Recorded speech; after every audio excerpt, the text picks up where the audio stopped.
Our outlook on life can vary drastically depending on many factors, such as the experiences we've gone through, the books we've read, the movies we've watched, and the games we've played. Whether it's games that have a specific message they're trying to convey, or ones we've given personal meaning to ourselves, any game can have a profound effect on how we view life. In this video, I'm going to talk about a few games that left a long-lasting mark on me. These aren't the only ones, just the first that came to mind, cause honestly, this could be a 10-part series if I tried to name them all. I still remember the first time I ever played Super Smash Bros. Melee. I was a kid reluctantly dragged to this distant uncle's birthday party, and I begged to be left at home, thinking it was going to be boring.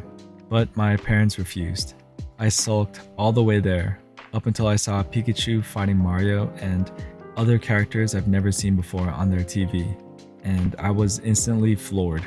I spent the whole party glued to the game while getting to know some of the family members I had never really talked to before. After a few months, I got my own GameCube and a copy of the game for my birthday, and the series has been present in my life ever since. From goofy matches with our own made-up rules like only using Pokeballs, to try-hard, no-item Final Destination 1v1s. Smash has been a staple at every family function and friend hangout. In my mind, it defined what all games should strive to be. They should be fun, and they should bring people together through a shared experience. Smash is the type of game that anybody could pick up, find a character they like, and play within moments. Whether they were good was a different story, but at least it got them engaged. Its popularity and wide roster made it a common ground for almost any acquaintance I met growing up, and it was one of the quickest ways I bonded with them, unless they mained somebody like Steve. Just kidding. Smash is a game that made it clear that life is better when shared. Sure, I could play alone, but experiencing it with others feels more enriching.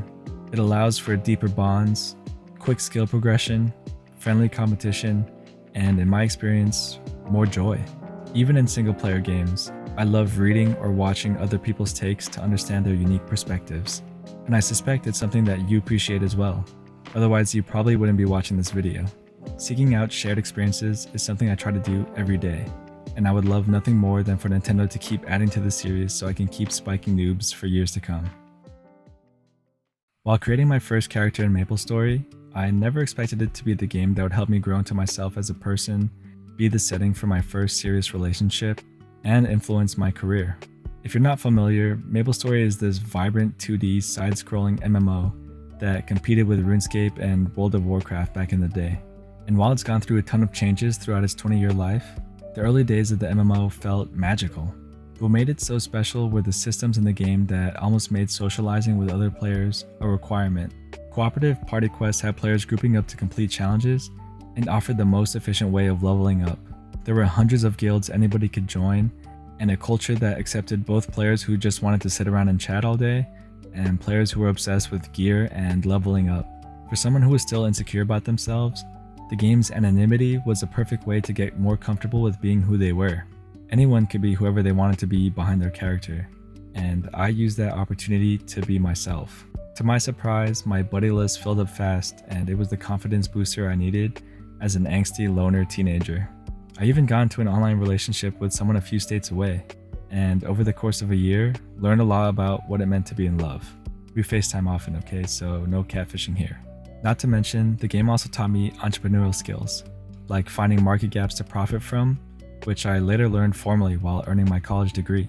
Maplestory was the first push that led me to the career I have now, that allows me to do things I love, like this channel.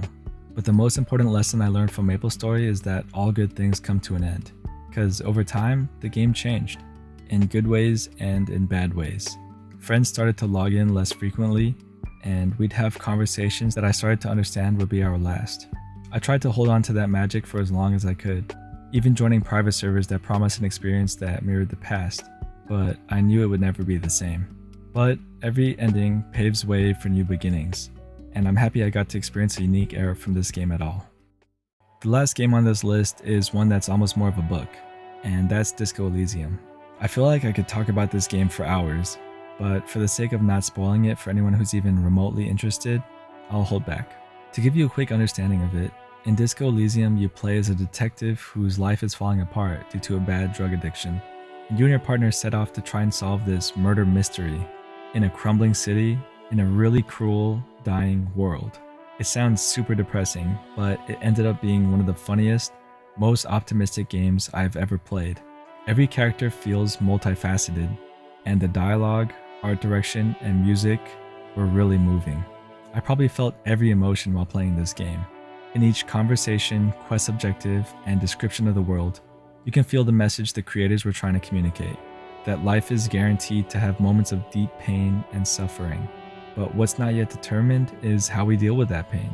We can try our best to run from it, we can lose the battle and let it consume us, or we can face that pain with the support of our loved ones, live in spite of it, and be better than what we were before. At the end of the day, any game can change your outlook on life, but only if you're open to the change. The games I've mentioned shaped who I am today, and I'm grateful for the lessons they taught me. Whether it's learning to appreciate and seek out shared experiences, understanding that all good things come to an end, or finding strength in adversity, these lessons transcended the screen and now apply to my everyday life. If you have a moment, I'd love to read about any games that have changed your outlook in life in the comments below. And as always, thank you for watching. Later.